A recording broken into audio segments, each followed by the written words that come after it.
मैं इस वीडियो में सूरदास द्वारा रचित एक पद डाल रही हूँ, शेयर कर रही हूँ आप लोग के साथ, जिसके भाव हैं कि बुरे लोगों की संगति को त्याग दें। बुरे लोग अपनी बुराई छोड़ने वाले नहीं हैं, क्योंकि उनका वह प्राकृतिक गुण है। इसलिए यही श्रेष्ठ कर है कि हम उनकी संगति को त्याग दें। तो तजो मन हरि विमुखनी को संग। सूरदास जी कहते हैं कि है मन जो ईश्वर से हमें विमुख कर रहा है, अलग कर रहा है, ऐसी संगति को त्याग दें। जिनके संग कुमति उपजती है, परत भजन में भंग। ऐसे लोगों की संगति से, जिनकी संगति से बुरी बुद्धि का उत्पन्न हो जाए, ऐसी संगति को और त्याग देना चाहिए। और जो इसकी संगति से बुरी बुद्धि तो उपजती ही है, साथ ही ईश्वर की भजन में भी बाधा पहुंचती है, ऐसी संगति को त्याग देना चाहिए। कहाँ होत पे पान कराए, कहाँ होत पे पान कराए, विष नहीं तजत भुजंग। तो ऐसे बुरे लोगों की तुलना सूरदास जी ने सांप से की है। कहते हैं कि सांप का प्राकृतिक गुण है, जहरीला होता है। उसे कितना भी हम दूध पिलाएं, लेकिन क्या वह अपना विष त्याग सकता? विष नहीं तजत भुजंग। कहाँ होत पे पान कराए, विष नहीं तजत भुजंग। हम कितना भी दूध पिला दें, लेकिन सांप अपना जहर नहीं त्याग सकता।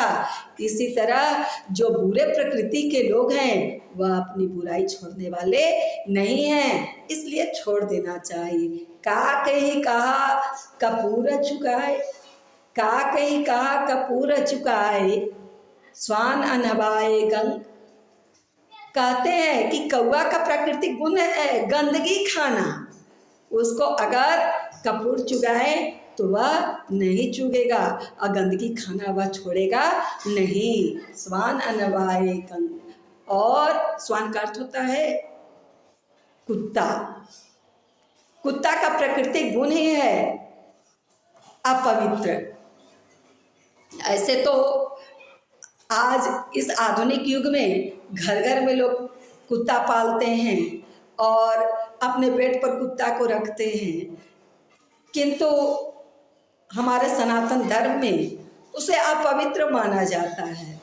और हम लोग देखते हैं एक चीज़ कि देवघर जब जाते हैं और रास्ते में कुत्ता अगर सटने लगता है, तो जो भी शिव भक्त हैं वह हटने के लिए संकेत करते हुए कहते हैं भैरव बम भैरव बम।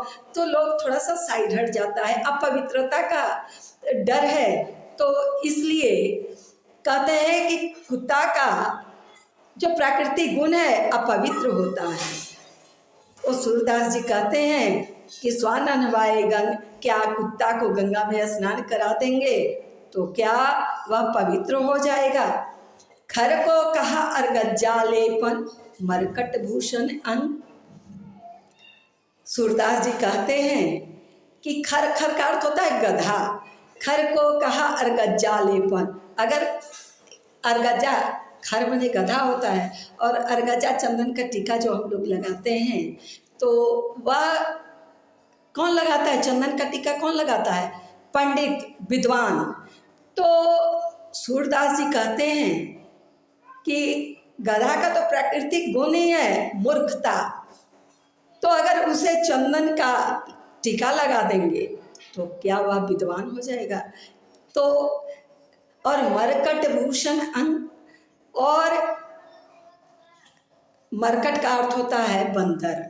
बंदर का स्वाभाविक गुण है, प्राकृतिक गुण है चंचलता। वह हमेशा कांपते हिलते रहता है, कपीस ये भी कहलाता है, यानी वह स्थिर नहीं रहता है। तो मरकट भूषण अंग।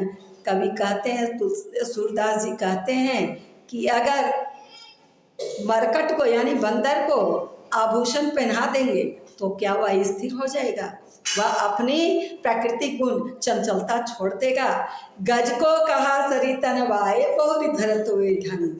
सूरदास जी कहते हैं कि अगर हम गज, गज का अर्थ होता है हाथी, गज को ले जाए सरित में नहाने, नदी में स्नान कराने, तो क्या वह सीधा सीधी स्नान कर लेगा? नहीं, वह सुर में पानी लेकर इधर उधर फेंकते रहेगा।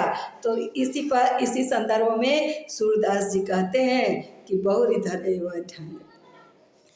पाहन पतित बान नहीं बेधत। ऐसे बुरे लोग पतित, पाहन, पाहन का अर्थ होता है पत्थर, पतित माने गिरा हुआ, ऐसे होते हैं कि जैसे पत्थर का गुण है कठोरता, तो उसमें बाण चलाएंगे तो क्या वह बेधेगा? उस पर कोई प्रभाव पड़ेगा? तो